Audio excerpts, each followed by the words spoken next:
Bharatiya Janata party की सरकार कहीं न कहीं आरक्षण को समाप्त करना चाहती है, संविधान को समाप्त कर। अभी हाल ही में आपने देखा कि जो गांव गरीब किसान का बेटा यूपीएससी की परीक्षा दे करके किसी तरीके से सिलेक्ट होता था, उसमें भी एक डायरेक्ट नियुक्ति करके कहीं न कहीं इन जो मेधावी छात्र हमारे हैं, इनका उपहास किया जा रहा है। नहीं लगता है आपको कि पीडीए में जो दलित एक डी है, पीडीए डी है, उसमें दलितों के लिए उतनी बेहतर लड़ाई नहीं लड़ी जा रही है समाजवादी पार्टी की ओर से, और दलित इस बात को एक्सेप्ट भी करते हैं कहीं ना कहीं। हम लोगों ने संविधान को कार्यालयों में रखा और सभी लोगों ने संकल्प लिया माननीय अखिलेश यादव जी के निर्देश पर कि हम लोग संविधान को बचाने के लिए किसी भी हद तक जा सकते हैं। देखिए, अयोध्या के लोगों ने नफरत फैलाने वाले लोगों को वहां से बाहर कर दिया था। लोग क्या है, देश में चाहे प्रदेश में या जिले में हर व्यक्ति चाहता है आत्मनिर्भर बने, लेकिन जो ये भारतीय जनता पार्टी की सरकार है वो चाहती है कि हम सबको पंगु बना दें। नमस्कार। जिस तरीके से उत्तर प्रदेश में यूपी उपचुनाव को लेकर लगातार सरगर्मियां तेज होती हुई नजर आ रही हैं, तमाम राजनीतिक पार्टी अपने अलग अलग रवैये से, अपने अलग अलग रणनीति से इस चुनाव को जीतने के लिए प्लान बना रही है। लेकिन समाजवादी पार्टी या फिर ये कहें इंडिया गठबंधन जिस तरीके से रणनीति बना रही है, क्या आगे रणनीति होने वाली है 10 विधानसभा चुनाव को लेकर? भाजपा जिस तरीके से मुखर होकर, चाहे योगी आदित्यनाथ खुद 2 सीटों का अब कहीं ना कहीं प्लान तैयार कर चुके हैं, उन 2 सीटों की जिम्मेदारी ले चुके हैं, केशव प्रसाद मौर्य 2 सीटों की जिम्मेदारी ले चुके हैं, प्रदेश अध्यक्ष 2 सीटों की जिम्मेदारी ले चुके हैं। तो इस दौरान अभी हमारे साथ बातचीत करने के लिए समाजवादी पार्टी नेता नगीना प्रसाद साहनी जी हमारे साथ मौजूद हैं। इनसे समझने का प्रयास करते हैं कि उपचुनाव को लेकर क्या रणनीति समाजवादी पार्टी बना रही है, और अभी कल ही गोरखपुर में समाजवादी पार्टी का एक बड़ा कार्यक्रम हुआ, क्या कुछ रणनीति अख्तियार की जा रही है? देखिए, समाजवादी पार्टी इंडिया गठबंधन जो है, ये पीडीए जो हमारा पीडीए है उस पे काम कर रहा है। हम संविधान और आरक्षण को लेकर के बड़े पैमाने पर इसकी लड़ाई लड़ रहे हैं। और जब आप देख रहे हैं कि भारतीय जनता पार्टी की सरकार कहीं न कहीं आरक्षण को समाप्त करना चाहती है, संविधान को समाप्त करना चाहती है, ऐसे में हम धन्यवाद देना चाहते हैं अपने नेता माननीय अखिलेश यादव जी को कि सड़क और सतह पे उतर करके संविधान को बचाने के लिए, आरक्षण को बचाने के लिए वो लड़ाई लड़ रहे हैं। अभी हाल ही में आपने देखा कि जो गांव गरीब किसान का बेटा अपने मेहनत से आईएएस यूपीएससी की परीक्षा दे करके किसी तरीके से सिलेक्ट होता था, उसमें भी एक साजिश के तहत भारतीय जनता पार्टी की जो सरकार है उसमें अपने आरएसएस कैडर के लोगों को यूपीएससी, आईएएस और बड़े अफसरों के रूप में उनकी डायरेक्ट नियुक्ति करके कहीं न कहीं इन जो मेधावी छात्र हमारे हैं, इनका उपहास किया जा रहा है, उनको सत्ता से बाहर रखने की साजिश की जा रही है। इन सारी चीजों को बचाने के लिए, संविधान को बचाने के लिए आज माननीय अखिलेश यादव जी इसकी लड़ाई लड़ रहे हैं। और उसी के क्रम में कल तो बीपी मंडल जी की जयंती थी, हम लोगों ने उनका जयंती धूमधाम से मनाया पार्टी के निर्देश पर। और माननीय अखिलेश यादव जी के निर्देश पर उत्तर प्रदेश और देश के सभी समाजवादी पार्टी के कार्यालयों पर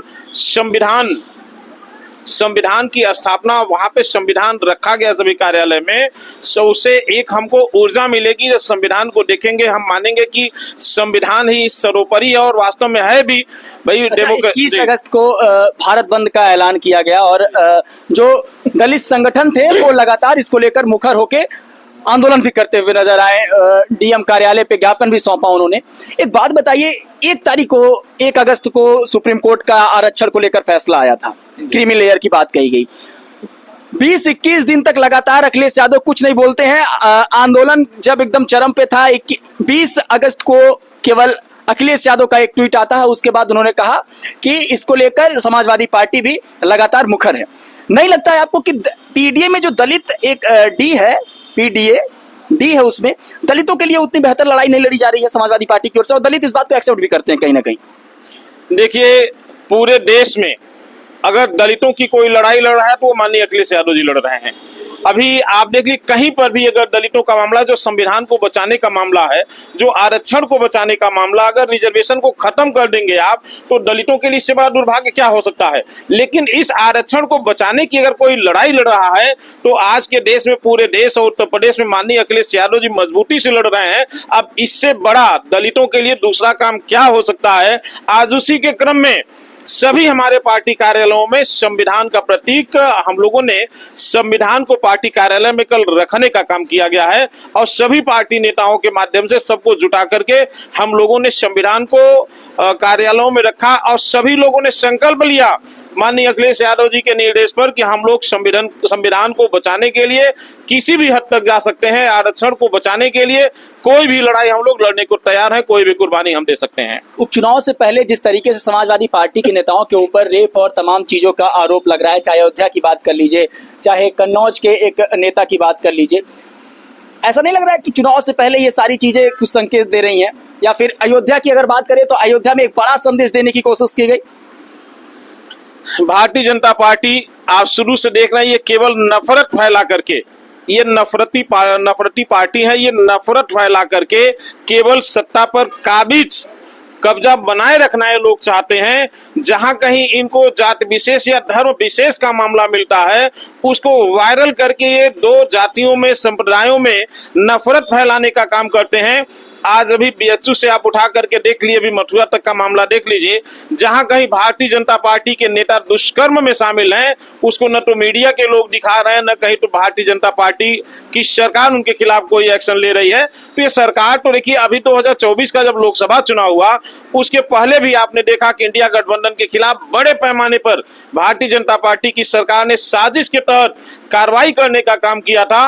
लेकिन हम उत्तर प्रदेश की जनता को धन्यवाद देना चाहते हैं कि देश के साथ साथ उत्तर प्रदेश की जनता उनके नफरती फरमान को नकार दिया और भारतीय जनता पार्टी की जो साजिश थी उसको नकारते हुए इंडिया गठबंधन में सबसे बड़े देश के तीसरे सबसे बड़े दल के रूप में समाजवादी पार्टी को आगे लाने का काम लोगों ने किया है। अच्छा, एक बात बताइए, लोकसभा चुनाव में मिली जो जीत थी, ये जो जनता है, ये ऑप्शन ऐसा लगा उनको कि चलिए समाजवादी पार्टी के रूप में एक ऑप्शन मिल गया, या फिर राहुल गांधी एक बड़े चेहरे थे जो वोट शिफ्ट हुआ इंडिया गठबंधन की तरफ? आपको नहीं लगता कि जो अयोध्या सीट विजयी हुई समाजवादी पार्टी, एक बार फिर से अगर विजय कर लेती है अयोध्या पे तो ये समाजवादी की बड़ी हार, समाजवादी पार्टी की एक बड़ी जीत होगी, और वहीं अगर भारतीय जनता पार्टी की बात करें तो उनकी एक बड़ी हार, क्योंकि अब जिम्मेदारी जो है उस सीट की, जो है मिल्कीपुर सीट की, खुद योगी आदित्यनाथ ले लिए हैं। किस तरीके से देखते हैं अयोध्या में फिर से इस चुनाव को लेकर? देखिए, अयोध्या के लोगों ने नफरत फैलाने वाले लोगों को वहां से बाहर कर दिया था। उनके प्रत्याशी ने कहा था कि हमें 400 सीट दीजिए, हम संविधान को समाप्त कर देंगे। तो लोगों ने इन चीजों को भाजपा की, अगर भारतीय जनता पार्टी की सरकार बनेगी तो कहीं न कहीं संविधान खत्म होगा। और आज के डेट में भी जिस प्रकार से अयोध्या में भारतीय जनता पार्टी के लोग नफरत फैलाने का काम कर रहे हैं, लेकिन उनकी जो साजिश है वहां के लोगों ने नकार दिया है। जैसा अभी आपने ही कहा है कि वहां साजिश, एक बड़ी साजिश का प्रयास किया गया, लेकिन लोगों ने उस साजिश को नकार दिया है। लोग वो जान गए हैं कि ये साजिश वाली पार्टी है और कहीं न कहीं नफरत फैलाना चाहते हैं। तो योगी जी ने भले जिम्मेदारी लिया है, लेकिन आने वाले समय में जब बाई इलेक्शन होगा तो उसका रिजल्ट जब आएगा तो देखिएगा फिर एक बार नफरती लोगों को वहां की जनता सीट से बाहर करने का काम करेगी। कांग्रेस 5 सीटें मांग रही है, समाजवादी पार्टी का क्या रिस्पॉन्स होगा? देखिए, ये तो पॉलिसी मैटर है। राष्ट्रीय अध्यक्ष जी हमारे नेता हैं और गठबंधन में क्या पॉलिसी तय होती है ये पार्टी का काम है, लेकिन उनका जो भी आदेश निर्देश होगा, पार्टी हित में जो भी आदेश होगा उसका हम लोग अच्छा का चांस है कि नहीं है? अब कुछ देखिए जो सीटें हैं उत्तर प्रदेश में वो अधिकतम तो समाजवादी पार्टी की रही हैं, लेकिन फिर भी हमने कहा ये पॉलिसी मैटर है, इस पे हम कोई अपना सुझाव नहीं दे सकते हैं। ये पार्टी तय करेगी, पार्टी निर्णय लेगी और पार्टी जो भी निर्णय लेगी हम लोग उसका अच्छा से पालन करेंगे। अलग चीजें निकल के सामने आई कार्यक्रम में? देखिए, कल पीडीए के क्रम में ही हम लोगों ने कार्यक्रम रखा था और ऐतिहासिक भीड़ हुई थी, बड़े पैमाने पर लोग इकट्ठा हुए थे। उसे जो भी कार्यकर्ता उसमें शामिल हुआ एक बड़ी ऊर्जा के साथ वहां से वो बाहर गया और संदेश भी एक बड़े पैमाने पर दलितों, पिछड़ों और पीडीए के जो लोग हैं उन लोगों के बीच में एक बड़ा संदेश गया। लोगों का उत्साह बढ़ा है कि समाजवादी पार्टी ही देश में एक ऐसी पार्टी है जो संविधान को बचाने के लिए लड़ रही है, जो आरक्षण को बचाने के लिए लड़ रही है, जो महंगाई के खिलाफ लड़ रही है, जो जुर्म जास्ती और अत्याचार के खिलाफ लड़ रही है। तो लोगों को उस कार्यक्रम से कहीं न कहीं एक बड़ी ऊर्जा मिली है और उस बड़ी ऊर्जा के साथ समाजवादी पार्टी के लोग आने वाले 27 की पूरी तैयारी के लिए तन मन धन से जुट गए हैं। एक कैबिनेट की बैठक में एक स्कीम को मंजूरी मिली है, यूनिफाइड पेंशन स्कीम। यूपीएस, किस तरीके से देख रहे हैं इस स्कीम को? क्योंकि जो सरकारी कर्मचारी हैं वो तो मांग कर रहे हैं कि पुरानी पेंशन बहाल हो, लेकिन सरकार एनपीएस के बाद 2004 में जब लागू हुआ था बड़ा विरोध हुआ था। अब उसका कह रहे थे लोग, सरकारी कर्मचारी कह रहे हैं कि वो टॉफी था और ये यूपीएस जो है वो लॉलीपॉप है। किस तरीके से देख रहे हैं यूपीएस को? देखिए, भारतीय जनता पार्टी की जो सरकार है या भारतीय जनता पार्टी कहीं न कहीं ये सत्ता को काबिज करने के लिए किसी भी हद तक जा सकते हैं। अभी आपने राशन वाले मामले में देखा, लोग क्या है, देश में चाहे प्रदेश में या जिले में हर व्यक्ति चाहता है आत्मनिर्भर बने, लेकिन जो ये भारतीय जनता पार्टी की सरकार है वो चाहती है कि हम सबको पंगु बना दें। भाई, अगर आप फ्री किसी को राशन दे रहे हैं इसका मतलब आप क्या है, पंगु बना रहे हैं लोगों को। तो उसी प्रकार से जो सेंट्रल गवर्नमेंट की स्कीम है वो कहीं न कहीं छलावा है, दिखावा है, और इसका भी रिएक्शन आपको आने वाले इलेक्शन में दिखेगा। वो कुछ भी कर लेंगे, लेकिन जो उनकी भावना है, जो वो पिछड़े विरोधी हैं, दलित विरोधी हैं, अल्पसंख्यक विरोधी हैं, महिला विरोधी हैं, वो चेहरा उनका बेनकाब हो चुका है। वो कर्मचारियों के भी विरोधी हैं, ये चेहरा बेनकाब हो गया है। वो कुछ भी करेंगे तो चाहे कर्मचारी हो चाहे आम आदमी हो, अब उनके झांसे में आने वाला नहीं है।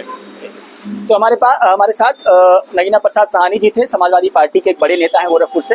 तो मिला जुला के बातचीत ये करने से ये निकल कर सामने आया कि उपचुनाव में जिस तरीके से भारतीय जनता पार्टी को लेकर समाजवादी पार्टी मुखरता से लड़ाई लड़ती हुई नजर आ रही है, उसका एक असर ये देखने को मिल सकता है कि अगर समाजवादी पार्टी अयोध्या में फिर से चुनाव जीतती है तो 2027 के लिए एक बड़ा पैगाम जाएगा।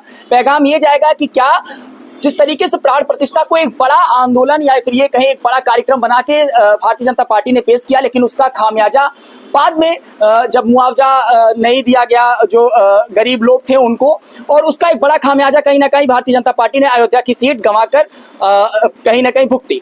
अब उपचुनाव में क्या होगा ये देखने वाली बात होगी, लेकिन समाजवादी पार्टी इसके लिए लगातार पीडीए के साथ आंदोलन करके कहीं ना कहीं अपनी इस लड़ाई को और उपचुनाव में चुनाव की लड़ाई को लड़ रही है।